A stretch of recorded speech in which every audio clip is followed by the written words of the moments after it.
今回のポイントはThere are two pillars of Yakuza 4 that is something new that we're bringing. One part is that we have four main characters, each with their own very unique battle styles and each with their own story threads. So we're bringing four distinct characters, four different stories that are fully realized. で、バトルスタイルにおいても、For example, we start with Akiyama, who's a moneylender, and his fighting style is basically focused on very fast kicks. That's something that the other players don't have. And since he's also a moneylender, the interpersonal dramas that occur within the game is very unique relative to the other characters. The other character we have is Saejima. He's an escapee from prison. So Saejima actually fears policemen, and so we have more of a stealth gameplay where he actually needs to avoid police. On top of that, Saejima is a very powerful guy, so he's able to essentially do fighting moves that the other characters can't do. For example, lifting up a motorcycle and throwing it against enemies. Tanimura, on the other hand, he's a policeman, so his whole fighting style is not focused on like beating people to a pulp. He might use like Aikido moves to take down enemies and to actually arrest them. Also, since he is a detective, he basically has a police radio,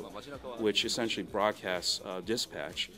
Information that tells what's going on in Kamurocho more or less in real time, like crimes or murders, for example. That opens up side quests that Tanimura can go on. Basically, the adventure part is enriched by the four perspectives of the different characters. でもう一つがですね、So that's one huge core feature that we have in Yakuza 4. In addition to that, we've improved on the representation of the city, which is Kamurocho. In previous installments of Yakuza, the city of Kamurocho is basically flat, in that you can essentially go roam around cities, alleys, and whatnot. But in Yakuza 4, we've basically expanded on that by adding rooftops and also underground areas of the city. So now basically a Kamurocho is a three-layered experience. 基本はシリーズとしては They like to kind of think of the Yakuza franchise in terms of two different types of games.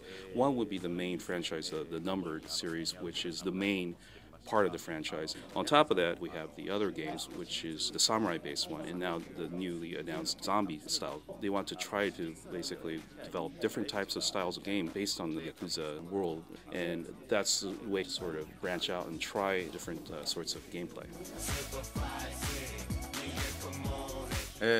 我々はThey designed the game so that it appeals to existing Yakuza fans, in addition to trying to appeal to new fans that may not be familiar with the main Yakuza franchise. We hope that people enjoy the new expansions of the franchise.